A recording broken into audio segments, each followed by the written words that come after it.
Hello and welcome to the Learning Love Podcast, brought to you by the Learning Love Foundation, helping people transform how they love, live, and lead. I'm your host, Dr. Mark A. Hicks, and I want to thank you for joining us today as we spend some time learning love. Love is the answer. Now all we have to do is explore all the questions. And today, I want to explore an area that can really help you if you start to view yourself in a little different way than perhaps a lot of us have. And that is, you do not have to do anything to be of value. You do not have to accomplish a single thing in this life to be of complete worth. You cannot add to your worth or your value as a human being with anything you accomplish. Accomplishments do not determine your worth. You have inherent worth, you have inherent value before you accomplish the single thing in life, and nothing you ever accomplish in life will add to that. Isn't that a profound thought? And I bet that's not the way a lot of people think. We have this tendency to believe that I am only of value to the extent I contribute in some way. Or I'm only of value to the extent that I accomplish, or I'm only of value to the extent that I acquire. And so it becomes this race to get more money, or more stuff, or more accolades, or more things checked off our to-do list. That if we can get through the to-do list, then I've shown my worth. And the longer my to-do list is, the more value I have. I can prove it. I have this long list of things that I need to accomplish because I'm this important. And as I check those off, I can prove my importance, my value, my worth, because look at all the stuff I am doing. There's a trap in that. Because inevitably, when we start placing our value on the things we accomplish, on checking off the to-do list each day, that to-do list is going to get longer because it inevitably adds to our thought of our value. And so we want it to get longer. We want to have more so that we can be more valuable and of more worth and more important because we've done more things. That list gets longer and longer, and we work harder and harder to check off all that stuff, because once we get into the mindset that this is our value, you can't just stop. There's not a place where we say, okay, well, I've done enough to-do lists. Now I am of worth. I am of value permanently. So there's nothing else to accomplish. We don't reach that place. That's not the way our minds work. We inevitably start to make that list longer and think we have to do more. And eventually we get to the place we just literally can't check off all the things on that list. And this becomes a failure. This starts to diminish our idea of our value and our worth. We start to get to a place where we're making a lot of money, but then the economy turns, something happens, and we lose some money, and now we've lost some of our worth.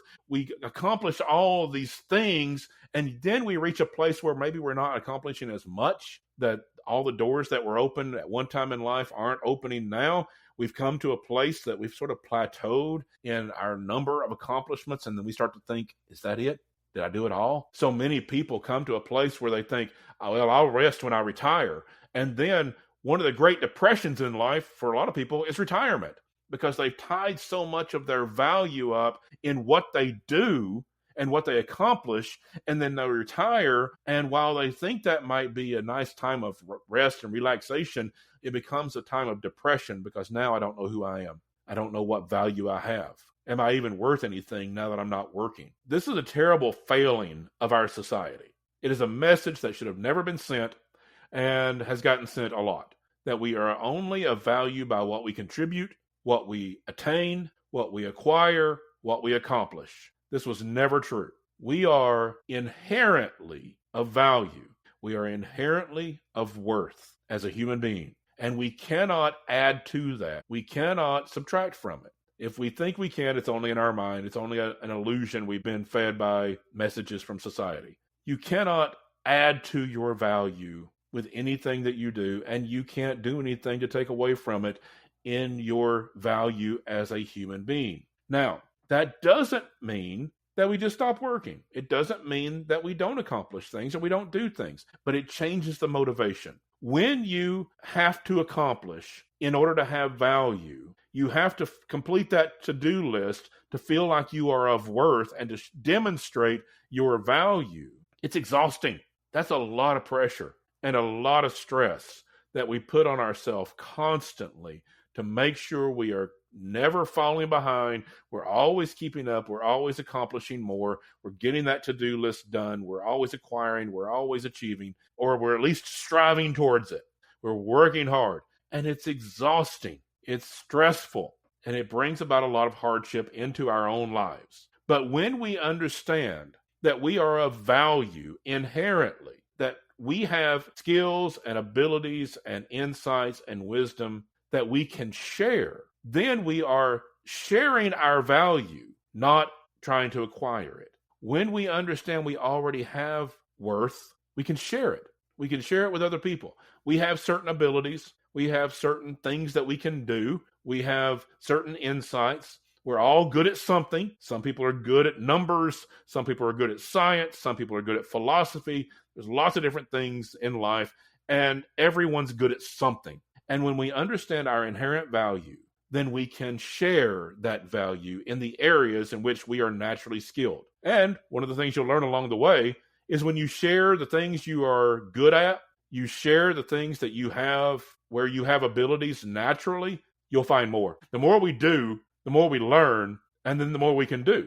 Not because we have to add to our value, but because we are already of value, because we already have skills. And sometimes we have skills we don't even know yet because we haven't learned the lessons that are going to be out there for us. And we learn those lessons and we can share that value as well. It doesn't necessarily change what we do, but it changes the energy behind it. When we are just looking to check off a to-do list because we have to do that to feel that we are of value, it is exhausting, it is stressful. When we are giving our value, we're giving our skills to contribute to the lives of others, to help other people, to help run our company, to contribute to the office, to help run our household.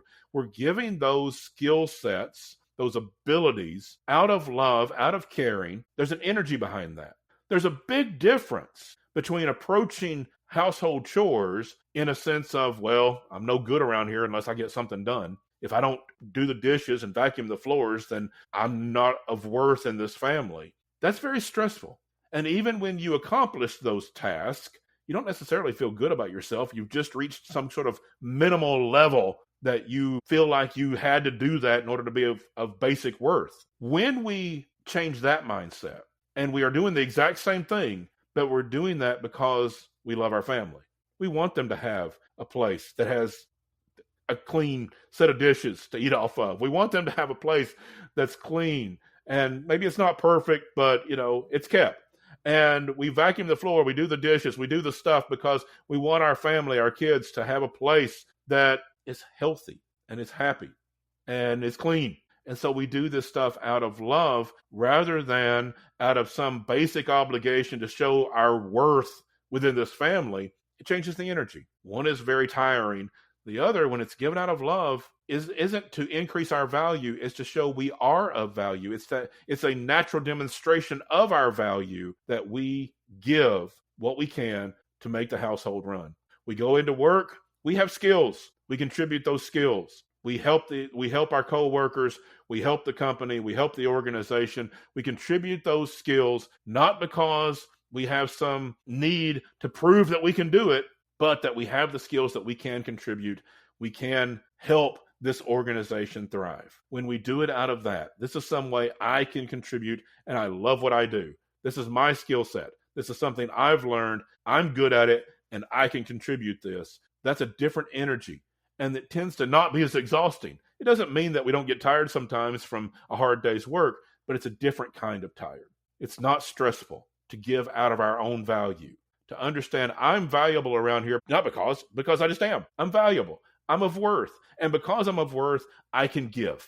I can demonstrate, not acquire, but demonstrate how I can help others, how I can be valuable in the company, at home, because I'm already of value. Not to earn the value, not to earn the worth, but because I already have it. I have these skill sets. I'm going to contribute them. The work doesn't necessarily change, but the motivation does. and the energy behind it does. And the stress is alleviated because we're working out of our own value, our own love for ourselves, that we love our skill sets, and we're learning new ones all the time, just because that's what life brings. When we're engaged in life, we learn new things, and we can learn new skill sets, and we can contribute those as well. That's a whole different energy. So take a breath. If you're in this rat race of constantly running, trying to check off the to-do list, trying to accomplish, trying to acquire, trying to come to a place where you prove to yourself and others that you are worth something, take a breath. You are already of inherent value.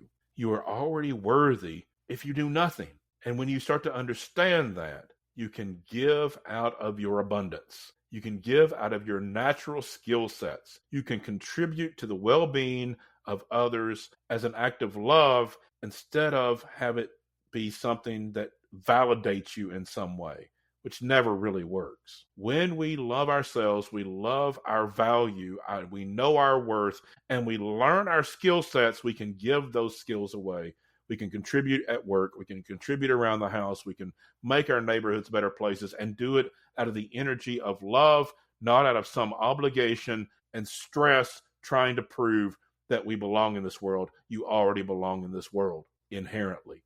You already belong here.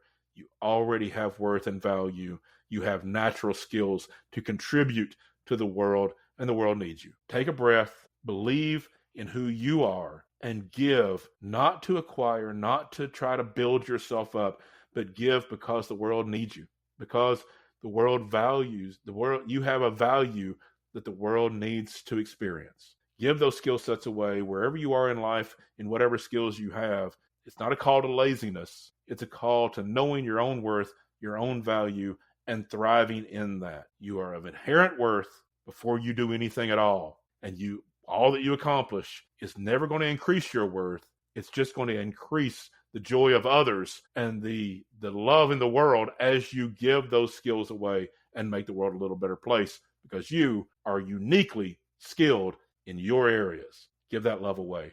And that's my thoughts this week as we are looking to build a life of love and healthy, thriving relationships. If you go to my website, markahicks.com, you'll find some good stuff, including easy links to buy my book, Learning Love, Building a Life That Matters, and Healthy Relationships That Last. Isn't that what we want? We want a life that matters and healthy relationships that last, and love is the way to do it. Thank you to all the folks involved in the Learning Love Foundation that bring you this message each week. Thank you to my fabulous producer, Abby Graves of Abby Graves Productions, and thank you to all of you for listening. Until next week, love well, everyone.